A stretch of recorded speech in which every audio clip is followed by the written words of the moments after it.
Ich war zutiefst alkoholabhängig gewesen. Der Stoff, der mir so viel Freude bereitet hat und meinen geringen Selbstwert erhöht hat, damit ich meine Ängste unterdrücken kann, wurde mir zum Schluss zum Verhängnis. Mit 25 Jahren bin ich fast daran gestorben. Wie konnte es so weit kommen? Und wie frei ist man nach der Sucht?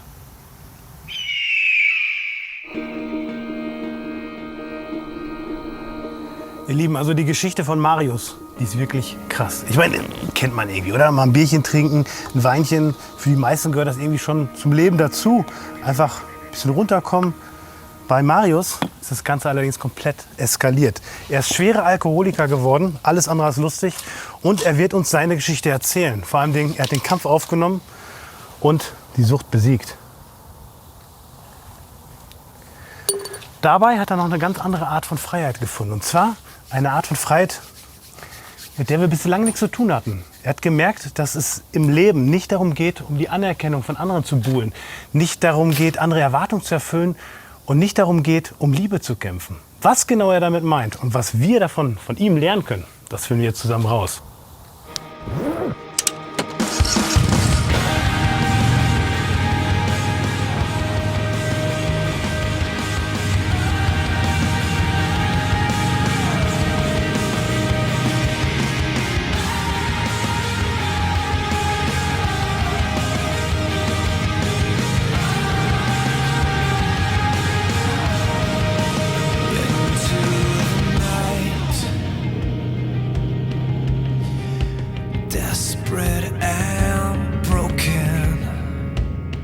Mein erstes Treffen habe ich mit Marius an dem Ort, an dem er ganz unten war.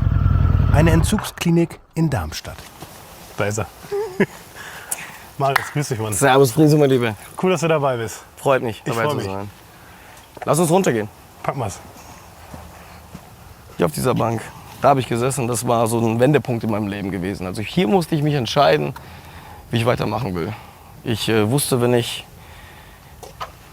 hier die falsche Entscheidung treffe und nicht in diese Klinik reingehe, werde ich das nicht überleben. 11 Jahre her, 11 Jahre her, ja. neuer Mensch.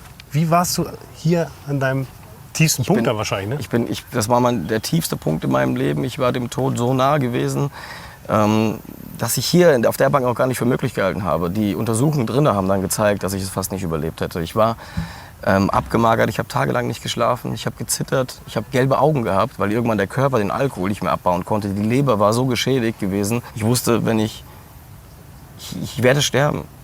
Ich komme So dort krass. nicht mehr raus. Und ich muss da reingehen, sonst schaffe ich das nicht. Das ging tagelang.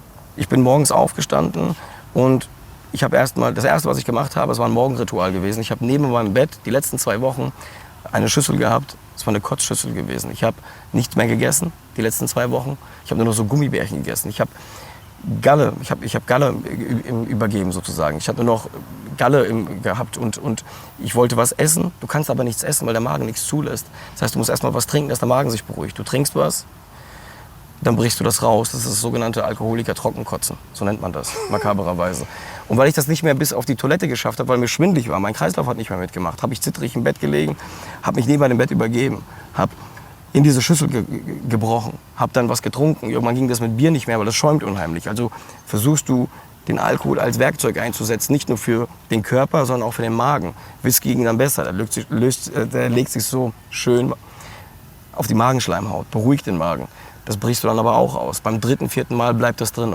Dann kannst du so viel trinken, dass du auf dem Level bist, wo du ruhig genug bist, um vielleicht mal eine halbe Scheibe Toast zu essen oder sowas. Ich habe das noch nie gehört, sowas, weißt du das? Ja. Das sind die Dinge, über die Menschen oft nicht sprechen, weil man selber in einer Situation ist, wo man sich fragt, wie konnte es so weit kommen?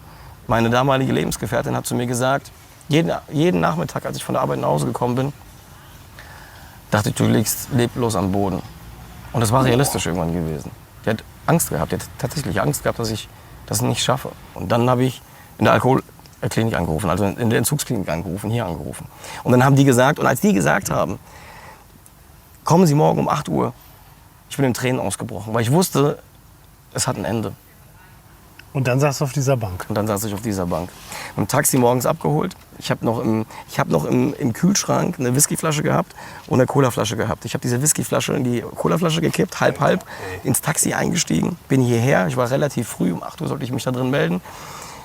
Bin um 7:30 Uhr habe ich mich hier hingesetzt und habe diese Whiskyflasche getrunken. Einen Schluck nach dem anderen. In dem Moment habe ich zum ersten Mal mich meinen Ängsten gestellt, habe diese Whiskyflasche, damals war hier noch ein Mülleimer gewesen, habe getrunken, habe die Flasche zugedreht, habe die in den Mülleimer gefeuert und gesagt, das war's. Und bin Richtung dieser Eingangstür getorkelt und wusste nicht, was passiert. Und hatte verfluchte Angst gehabt, aber ich hatte noch mehr Angst gehabt zu sterben.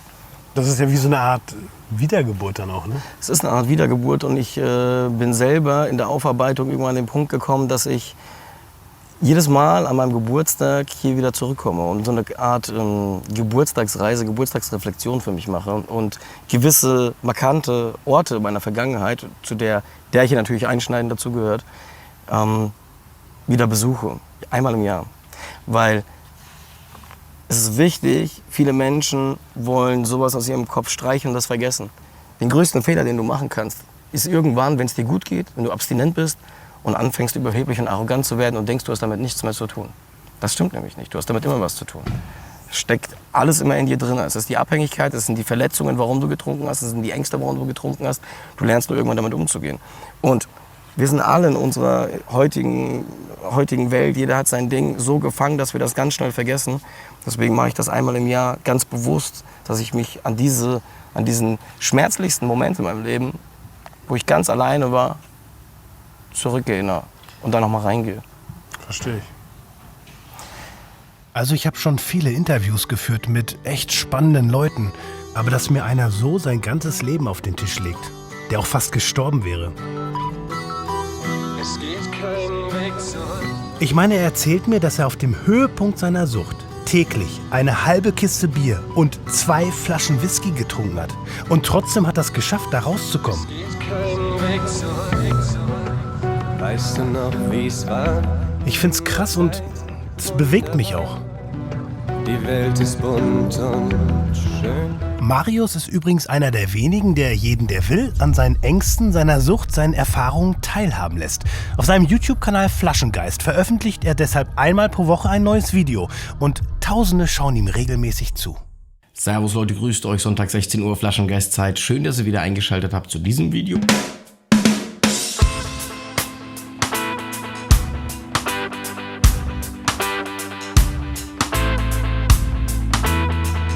Aber warum geht er mit so einem Thema in die Öffentlichkeit?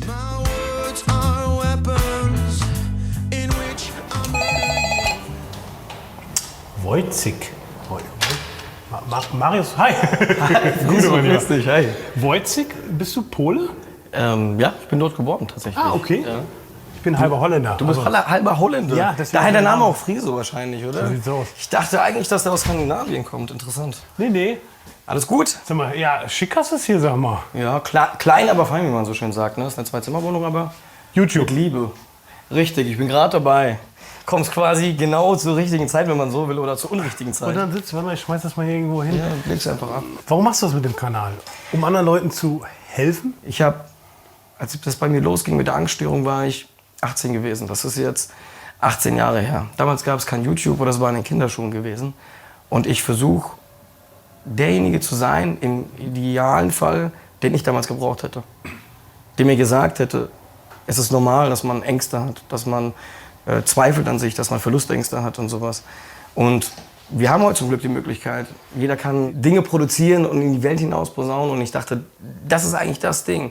So, das hätte ich damals gebraucht, Leuten zu helfen, Leuten zu sagen, eine Abhängigkeit, eine Sucht ist nicht das Ende. Es ist auch kein Verlust, es ist auch nichts Schlimmes, es ist auch nichts, damit seid ihr auch nicht alleine. Es ist was ganz viele Menschen betrifft. Und vor allen Dingen, es ist ganz verschieden. Es ist nicht der eine Alkoholiker, der eine trockene Alkoholiker und sonst irgendwas. Und jede Abhängigkeit ist auch anders. Schreiben dir die Leute auch mal zurück? Also, ganz- gibt es so Nachrichten, die dich so... Weil die können ja mit dir reden. Ja, Gibt ich hab Leute, zwei- die schreiben, die dir, wo du sagst, wow. Ich habe ganz viel, ich finde es geil, also gerade in der Community, weil dieses Thema eben so unterrepräsentiert ist, würde ich sagen, oder nicht so offen drüber gesprochen wird, habe ich ganz viele Zuschriften. 2 Mal ging es mir wirklich also das ist so prägnante Zuschriften, die ich gehabt habe, die gingen mir so unter die Haut. Einmal hat mir ein 14-jähriger Junge geschrieben, der hat gesagt, ich kenne dich nicht, ich weiß auch nicht, was du machst, aber mein Papa guckt dir zu und seitdem geht es ihm besser. Danke dafür. Alter. Und einmal hat mir vor kurzem ein Mädel geschrieben, Mädel in Anführungsstrichen, die war auch schon 32 gewesen und hat gesagt, Marius, ich habe deine Videos gesehen.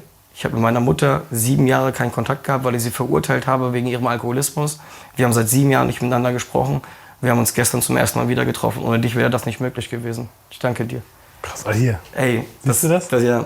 Also, Und sowas, bei mir schon. und sowas, ey, Das muss das bei dir erst auslösen, und oder? ich sitze auf dem Balkon und lese das. Ja. Und das ist so unreal, das ist so surreal. Und in dem Moment kannst du so viel, obwohl ich so Gott sei Dank nicht so viel blöde Nachrichten bekomme oder so, aber in dem Moment ist dir alles egal und alles, was du tust, macht Sinn. Da weißt du, wofür du es tust, ne? Ja. Hast du Das ist genau das. Machst du das hauptberuflich? Nein, noch nicht. Ich weiß ja nicht, was die Zukunft bringt, aber Vorsichtig, es läuft. der Chef hört vielleicht. Was Also- machst du sonst? Ich bin hauptberuflich, also ich habe irgendwann mal die Ausbildung zum Chemikanten gemacht und bin seit mittlerweile 8 Monaten Betriebsmeister sozusagen für 7 Teams in der Produktion. Fett, krass. 45. Also gehst du auch als Vorbild voraus. 45 Mitarbeiter und auch da sage ich dir 45 Mitarbeiter und mittlerweile, ich bin ja öffentlich zugänglich und als ich mich dort beworben habe, wurde ich empfangen am 2. Tag von jemandem, der mir die Hand gegeben hat und gesagt hat, ich will dir nur sagen, wir kennen alle deinen Kanal, das hat sich ja schon rumgesprochen. Du hast hier so viele Wörter an der Wand. Also ich gucke schon die ganze Zeit nebenbei. Was ist das Wichtigste für dich? Boah, ich glaube, das ist dieselbe Frage, wie wenn du mich fragst, welches Kind liebst du am meisten? Ne? Das ist schwer zu sagen. Also im Prinzip sind alle Werte Wer ist das? wichtig. Das ist meine Frau. Ach so, Das ist die beste Frau der Welt. Ich kann Mira. mir keine schönere vorstellen. hübsches Paar übrigens, muss ich sagen. Vielen Dank. Die Liebe seines Lebens. Ain't nobody loves me better, makes me happy, makes me feel this way. Aber wie ist das denn, mit einem ehemaligen Alkoholiker zusammen zu sein? Also, hat sie nicht permanent Angst, dass Marius rückfällig wird? Ich bin mit Mira auf der Mathildenhöhe in Darmstadt verabredet. Das ist schon Teil. Hochzeitsturm, ne? Ja, wunderschön. Habt ihr da auch oben drin geheiratet? Nein, da haben wir nicht geheiratet. Nein. Wie war es bei euch? Wo habt ihr geheiratet? Wir haben in der Dianaburg in Heiligen geheiratet, im Wald. Im Wald? Ja. Wie lange seid ihr jetzt verheiratet? Fast ein Jahr. Ich kann es dir zeigen, das ist unser Tattoo. 13.08.2021. Hat Marius das auch? Ja, er hat Ey, es auch. muss fragen. Der ist Ein ja, bisschen Ist jetzt männlicher, nicht so aber- gerade rausgestochen bei ihm, der ist ja komplett Das geinkt. stimmt. Das stimmt. Der ist komplett voll getackert. Wie lange kennt ihr euch jetzt? Knapp, ja, 10 Jahre. 10 Jahre. Wusstest du denn damals, Moment, da war der schon trocken. Wusstest du, dass er Alkoholiker war? Ja. Woher? Also nicht direkt, dass er gerade war oder ist, sondern es gab Gerüchte durch Bekannte, dass er ein Alkoholproblem hätte. Die haben dich vorgewarnt. Ja, die haben mich sich vorgewarnt. So ein bisschen Sorgen um dich gemacht. Ja. Ja, und dann, ich meine, gibt er jetzt vielleicht einfachere Beziehungen, würde man sich jetzt denken, oder? Also am liebsten will man wahrscheinlich ein unbeflecktes Blatt. Ja, Sind das wir natürlich wäre alle die nicht, aber- Traumvorstellung. Ja. Nur er hat mir direkt die Ängste genommen und er ist offen damit umgegangen, als ich ihn angesprochen habe. Und ich habe ihm geglaubt und vertraut. Warum? Direkt. Warum, kann ich nicht genau sagen. Es war dieses Gespür, dieses Gefühl, dass er ehrlich ist und wirklich nicht mehr süchtig ist. Wie war so dein Umfeld, deine Family? Ich meine, irgendwann kommt das ja auch raus. Ich hab- Also nicht, dass du mich falsch verstehst, ich will das hier nicht verteufeln. Nur Ja. darum geht es ja jetzt gerade. Ne? Wir wollen ja. Ja. darum reden. Und wahrscheinlich Mutti und Vati, die Also stellen sich das auch einfacher vor, wenn das Mädel einen kennenlernt, der vielleicht nicht Alkoholiker war, oder? Also meine Mama ist da sehr, sehr offen, tolerant, sehr, sehr tolerant. Da kann ich noch ein Stück lernen von ihr. Sie ist, glaube ich, einer der tolerantsten Menschen, die ich kenne. Für sie war das überhaupt kein Problem. Muss man mal Ja. setzen? Das Ja. ist cool eigentlich. Ja. Gab es in deinem Umfeld früher Alkohol so? Also jetzt nicht, also blöde Frage. Gab es bei euch schon mal Probleme mit Alkohol? Also dass du das kennst, meine ich. Ja, also ich bin die Generation, sage ich mal, Komasaufen. hört sich jetzt hart an, aber es war wirklich so, dass am Wochenende viel getrunken worden ist, wenn wir ausgegangen sind, wir Mädels. Das ist schon, und in deiner Familie? Meine Tante ist leider an Alkohol gestorben, dadurch habe ich Kontakt durch. Also weiß ich, wie negativ Alkohol sein kann und dass Alkohol einfach eine Droge für mich ist, eine sehr süchtig machende Droge. Wie alt warst du? Wie hast du das erlebt, dass sie mit ihr? Sie hatte einen schlimmen Schicksalsschlag, meine Tante, und Was war passiert? Sie hatte einen Motorradunfall, beziehungsweise sie saß hinten drauf. Der Fahrer ist gestorben und sie hat überlebt und hat sich das nie verziehen, dass sie hinten drauf saß. Sie hat nie drüber gesprochen, das war vielleicht nicht gut, ich weiß es nicht. Und sie hat immer mehr Alkohol getrunken, sie hat sich quasi zu Tode getrunken. Das tut mir leid. Ja. Hat das was mit dir gemacht? Ja. Ja? Es hat für mich gemacht, dass ich halt überhaupt keinen Alkohol mehr trinke auch. Auch durch Marius? Auch durch Marius ein Teil. Es hat mich zum Nachdenken gebracht, vieles. Und ich weiß, es bringt mir nichts. Jetzt macht Marius ja seine Videos. Zum Glück, ich finde das sehr gut. Ja? Ja. Okay. Ich auch. Also ich Ja. verstehe mich nicht Ja. falsch, aber ich hätte jetzt gedacht, warum findest du es so gut? Ja, gerade aus diesem Grund. Ich glaube, hätte meine Tante damals diese Videos gesehen, hätte es ihr geholfen. Wäre sie jünger gewesen zu diesem Zeitpunkt und es hätte schon diese Kanäle gegeben. Generell für viele Menschen, glaube ich, ist es eine sehr, sehr große Hilfe. Da macht er was Gutes, ne? Ja, Bist du stolz? ja, sehr. Hier. Man kann es dir richtig ansehen. Ja. Ich bin ja auf der Suche nach Freiheit. Für diese Sendung suche ich ganz viele Menschen. Marius ist ja einer davon. Hat sich deine Idee von Freiheit verändert durch Marius? Ja. Inwiefern? Was war früher für dich Freiheit? Was ist es jetzt? Jetzt ist Freiheit für mich, frei zu sein im Inneren mehr, mit sich selbst frei zu sein, frei von Süchten, frei von Ängsten. Ja, und früher war es mehr Urlaub, Party. Ja, Es ist komisch, wie sich das so, je mehr man drüber nachdenkt. Ne? Also ich bin ja auch ziemlich frei an diese Sendung rangegangen und dann jetzt auf einmal kriegt das so viel Tiefe und ich bin selbst hin und her. Freiheit kann so viel sein. Ne? ja, das stimmt. Was ist für dich Freiheit? Ich weiß es nicht. Ich bin ernst, ich bin wirklich, du bist die Erste, die das so fragt. Ich bin wirklich auf der Suche danach und ich merke, dass jeder seine eigene Art von Freiheit hat und ich versuche wirklich von jedem was mitzunehmen. Auch von Marius, von allen, die ich bis jetzt treffen durfte und das macht mich tatsächlich sehr, sehr glücklich. Das ist schön. Ja. Und man kann irgendwie von allem was mitnehmen. Das So wie du auch von Marius? Ja, Ich auch. das ist schön, das freut mich. Ja, ist cool.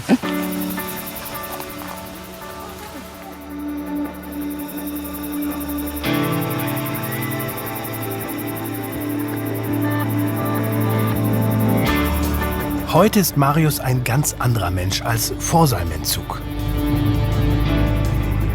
Die Sucht hat damals auch seinen kompletten Alltag bestimmt. Wie gefangen er in seiner Abhängigkeit war, das will er mir jetzt zeigen. Und dafür hat er mich eingeladen. Zu einer Fahrt in seine Vergangenheit.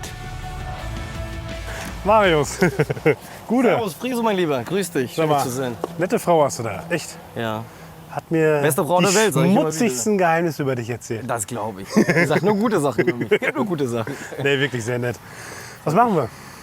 Ich nehme mich mal mit an einen, ich sag mal, entscheidenden Wendepunkt in meiner Abhängigkeit, wo sich das Trinkverhalten verändert hat und ganz entscheidend verändert hat. Okay. Dazu müssen wir mal in mein Auto und dann fahren wir mal an einen ganz bestimmten Ort. Alles klar. Steig ein. Gut.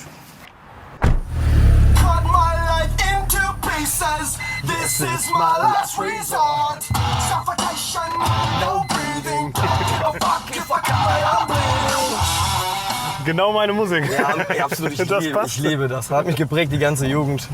Papa Roach. Mein lieber Friso, Ja.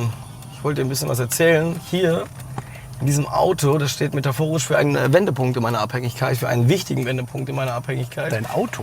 Ja, also kann man sagen metaphorisch, weil du als Abhängiger ja immer versuchst, so zu konsumieren für dich und fürs Außen, dass das gesellschaftlich akzeptiert ist, dass es nicht auffällt, dass du halt normal trinkst. Ja. Ne? Und irgendwann merkst du aber, dass du mehr trinkst als andere. Ne? Und du merkst dann, dass du dich selber dafür irgendwie schämst und das nicht möchtest. Und dann fängst du an, heimlich zu trinken. Also habe ich irgendwann, das ist das, was ich dir zeigen wollte, Whisky-Cola-Dosen geholt, weil die haben den charmanten Vorteil als Abhängiger, dass du die hier reinstellen kannst und nicht sofort siehst, was das ist. Also, okay. Weil die so klein ist. weil die so klein ist, du siehst den Schriftzug nicht und es könnte auch eine buntige, heutzutage diese ganzen Energy Drinks, die haben 1000 Farben, es könnte irgendwas sein. Wenn du die rausnimmst, so schön verdeckst mit deiner Hand, kannst du während der Fahrt trinken, es könnte alles sein. Wie viel hast du getrunken während der Fahrt? 2, 3 teilweise. 3. Teilweise 3, teilweise 2, je nach Tag, je nach Laune. Ich meine, die haben 10%, ne? Ja. Die knallen richtig.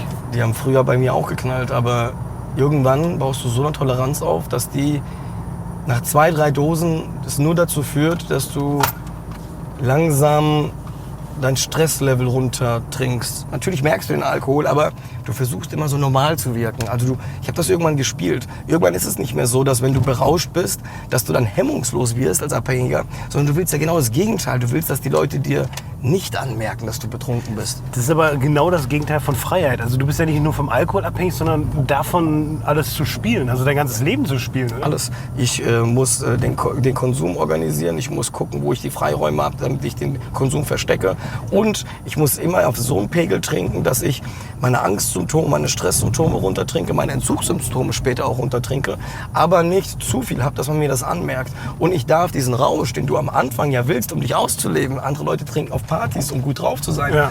Genau das gab es nicht mehr und das durfte ich auch nicht zeigen. Alles, was damit zu tun hatte, dass ich Rausch wirke, sollte im Außen gar nicht gesehen werden.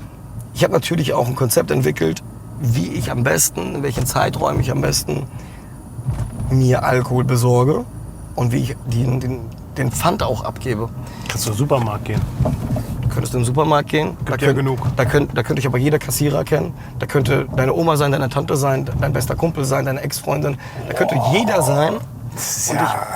Ich habe das auch gemacht. Aber ich war es leid gewesen, schon angetrunken, mit glasigen Augen da reinzugehen, mich ständig umzugucken nach jedem Regal, auf dem Parkplatz drauf zu achten, welches Auto steht da, welches Kennzeichen kennst du. Ich find's, ich weiß nicht, wie es euch geht, aber ich find's krass, dass du uns das so erzählst, weil da hatte ich ja gar keine Vorstellung von.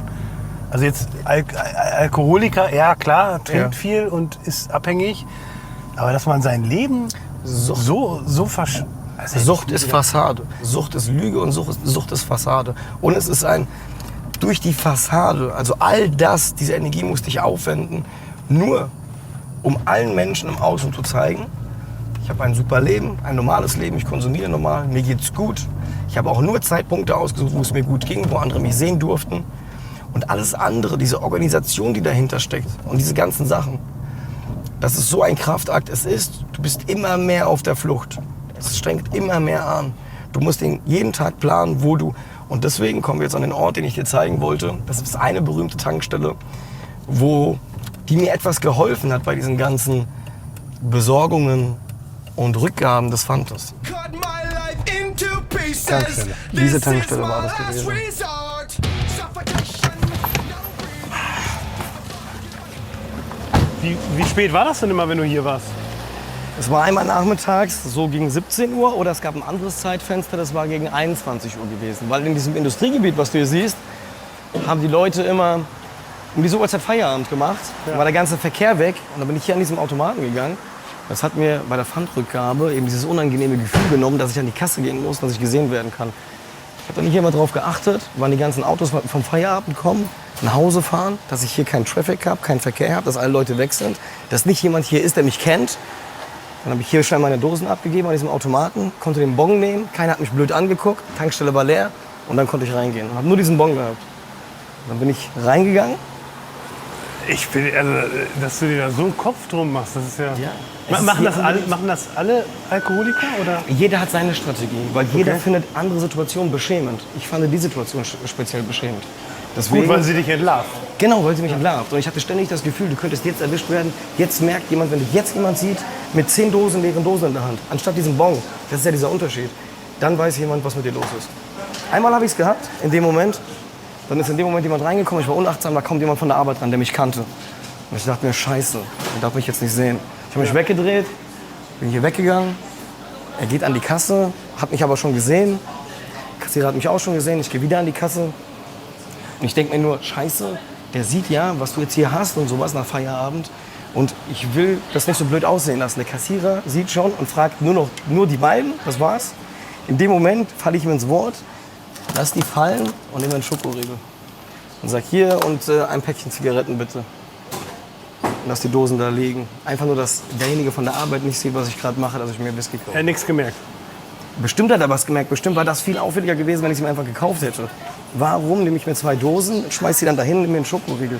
Ich habe danach den Schokoriegel, nachdem ich gekauft habe, genommen, habe mich im Auto tot geärgert, was ich gerade für ein Schauspieltheater gemacht habe. Alles Theater. Alles Theater, alles Schauspiel, alles Fassade. Krass. Ich weiß nicht, wie es euch geht, aber ich bin wirklich ein bisschen baff. Also ich hätte das niemals für möglich gehalten, dass, wenn man Alkoholiker ist, dass man so ein Schauspieler wird. Also so eine ganze Lügenwelt sich aufbaut, die eigentlich... Du bist ja eigentlich gar nicht mehr der du bist. Also der Marius von damals war garantiert nicht der Marius, der er eigentlich ist. Das ist alles gespielt. Ich glaube, das ist definitiv das Gegenteil von frei sein. Nicht der zu sein, der man ist. Heftig. Also.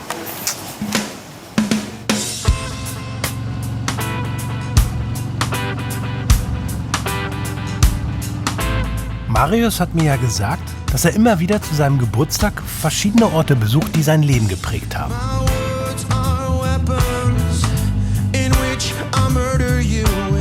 Einer davon ist seine Grundschule. Und da treffe ich jetzt nicht nur Marius, sondern lerne auch seinen Bruder kennen.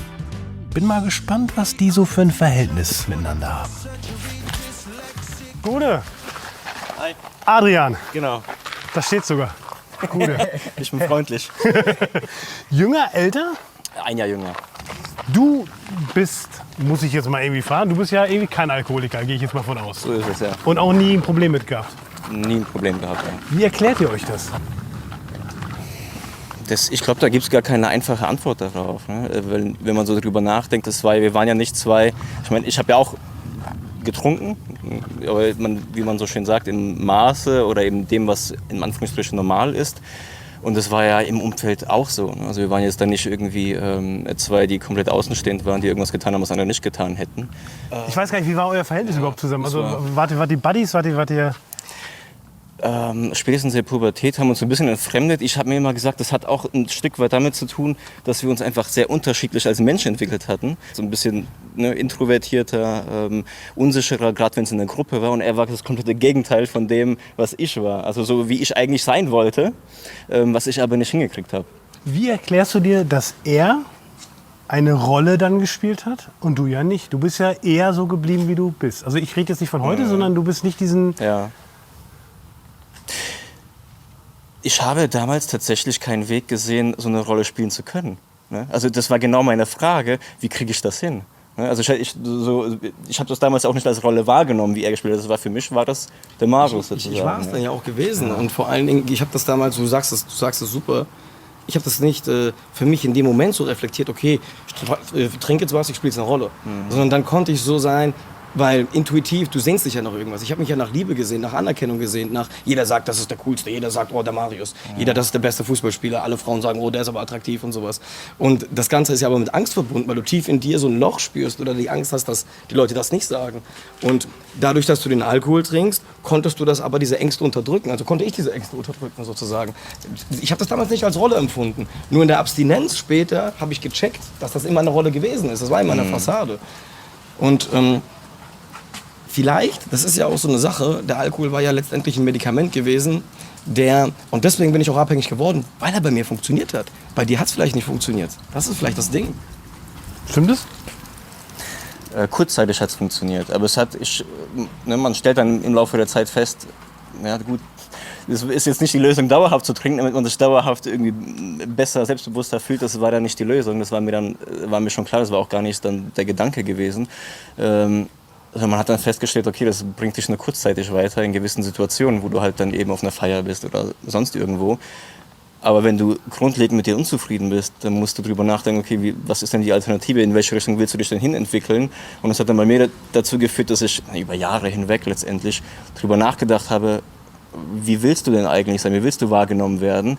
Und dann versucht, mich selber dahingehend, kann man sagen, ne, zu pushen, zu überlegen, Zu okay, optimieren? wenn man so will, auch zu optimieren, also wirklich auch Dinge bewusst zu tun, auch wenn es anderen gar nicht so vorkommt, sondern er macht es halt einfach so. Das war aber für mich eine bewusste Entscheidung, Hat's geklappt bei dir? zu 100%. Echt? Was ist Freiheit für dich?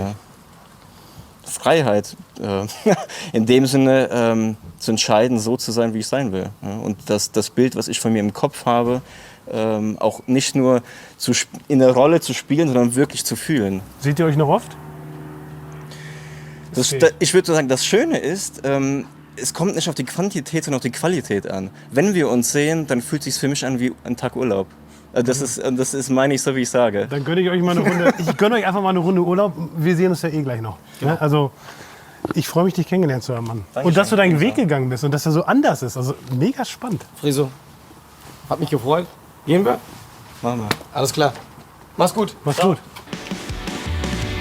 Zwei Brüder, zwei ganz unterschiedliche Entwicklungen.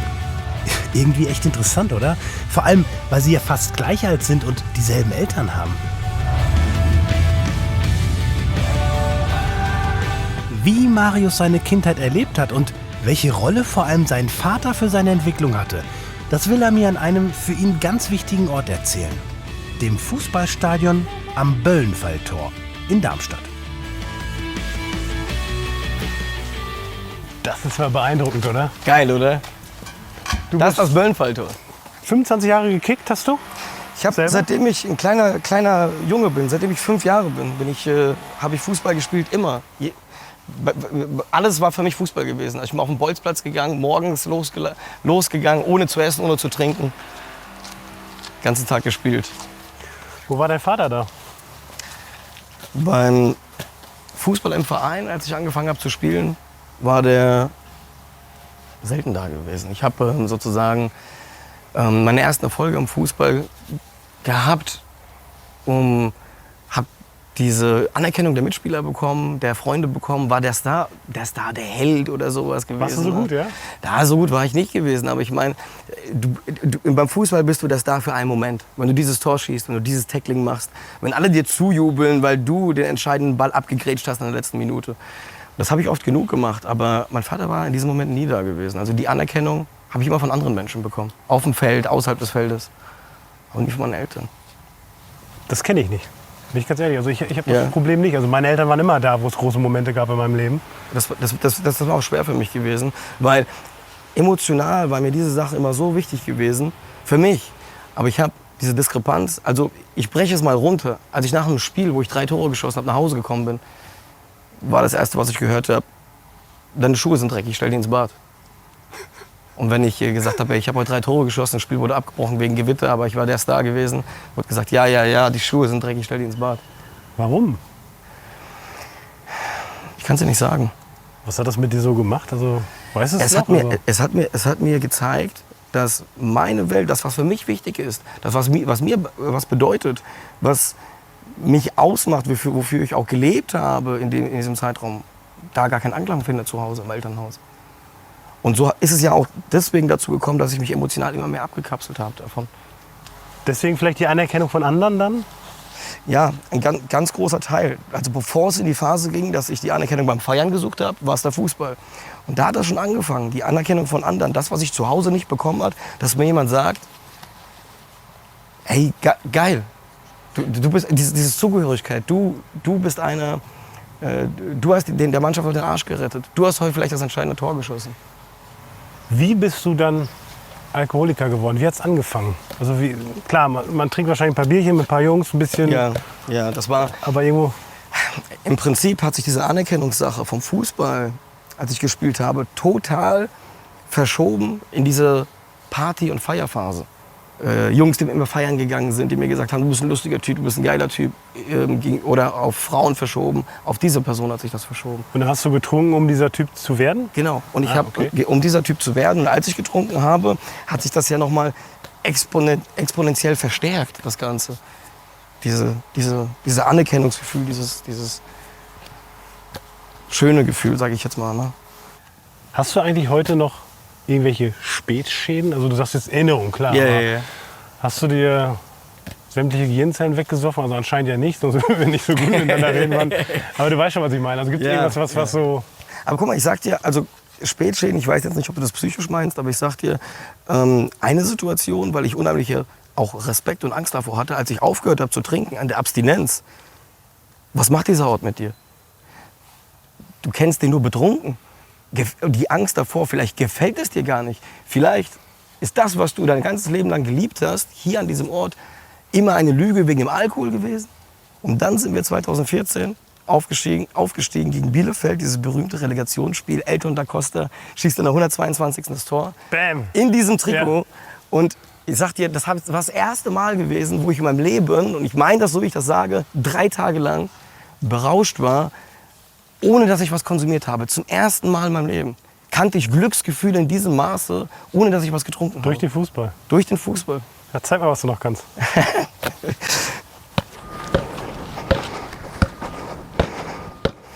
Krass. Ich kann mir das gar nicht vorstellen. Als ich früher nach Hause gekommen bin, mein Vater hat irgendwie seine Spielhose angezogen und hat mit mir im Fußball gekickt. Das sind auch irgendwie tolle Erinnerungen. Das hat Marius nie gehabt. Ich finde, das erklärt schon viel, oder? Was die Jugend mit einem machen kann. Wie es eigentlich ein Leben auch teilweise ein bisschen versauen kann, oder? Um es mal ganz klar zu sagen. Tut mir schon ein bisschen leid, Mann. Echt. Aber er hat es geschafft. Trotzdem. Wir fliegen weg, denn wir leben hoch, gewinnen alles und gehen K.O. Wir brechen auf, lass die Leiden los. Die Welt ist klein und wir sind groß. Die fehlende Anerkennung vom Vater. Wie hat Marius das wohl als kleiner Junge weggesteckt? Gab es da so eine Art Vaterersatz? Vielleicht ja Sebastian, ein langjähriger Freund von Marius. Ich habe mich mal mit ihm am Steinbrücker Teich verabredet. Bisschen quatschen und, wo wir schon mal hier sind, Boot fahren. Wie lange kennt du und Marius euch schon? Ich kenne den Marius, seitdem er 10 Jahre alt ist, ungefähr. So lange? 10, 11, ja. Also seid ihr schon so ein bisschen beste Freunde auch? Das ist ein großes Wort. Ja, beste Freunde würde ich jetzt nicht behaupten. Ich meine, ich bin fast 5 Jahre älter als er. Okay. Ja, aber wir haben uns kennengelernt in der Kirche. In der Kirche? Ja, in der Kirche. Unsere Familien kommen ursprünglich aus Polen und die Polen, die sind sehr katholisch bestimmt. Und das war für uns, als wir früher klein waren, ganz normal, dass man sonntags in die Kirche geht. Ja? Und ich fand den Ablauf, also mir hat es auch Spaß gemacht. Also meine Eltern mussten mich nicht zwingen oder sowas. Ja? Und ich fand den Ablauf in der Kirche spannend, was da der Pfarrer vorne macht, die Messdiener. Ja? Und dann kam meine Erstkommunion. Und ich habe mich dann bereit erklärt, bei den Messdienern mitzumachen. Und genauso war es dann bei Marius auch. Ja? Der war auch Messdiener. Der Marius war auch Messdiener. Ich kenne ihn ja jetzt nur so voll tätowiert. Also jetzt Messdiener hätte ich ja... Oder? Hättet ihr das gedacht? Nö, ne? Naja, und eigentlich wollte ich dann mit ihm darüber reden, wann er von Marius Sucht erfahren hat und wie er damit umgegangen ist. Doch als ich Sebastian gefragt habe, was Freiheit für ihn bedeutet, geht unser Gespräch plötzlich in eine völlig andere Richtung, die am Ende aber auch wieder mit Marius zu tun hat. Ich habe eine Krankheit, die ist nicht heilbar und damit muss man irgendwie leben. Wie heißt die? Hirntumor, bösartiger Hirntumor. Das ist ein Astrozytom, Typ WHO Typ 3. Ja, und ab Typ 3 sind die bösartig. Typ 1, Typ 2 sind gutartig. Wenn man die rausoperiert, hat man da relativ lange Ruhe. Also die Bösartigkeit, die zeigt einfach, wie schnell der Tumor wächst, ja, in welcher Geschwindigkeit. Und das wurde bei mir 2013 diagnostiziert und ja, und dann habe ich das volle Programm hinter mir gehabt, dass ich operiert wurde, Chemo gekriegt habe, Bestrahlung gekriegt habe, ja, und das hat alles auch meine Familie miterlebt. War eine sehr schwierige Zeit und in dieser Zeit habe ich auch gesehen und habe auch gemerkt, was für ein riesiges Glück ich da hatte, dass es bei mir so ausgegangen ist, dass ich jetzt hier sitzen kann, mit dir sprechen kann. Ja? Okay. Wenn du mich jetzt fragst, was bedeutet für dich Freiheit? Ja? Freiheit ist genau das, was ich jetzt hier erlebe, ja? Oder auch zu Hause erlebe, dass ich einfach leben darf. So blöd, so pauschal das sich anhört. Ja? Das ist für mich persönlich Freiheit.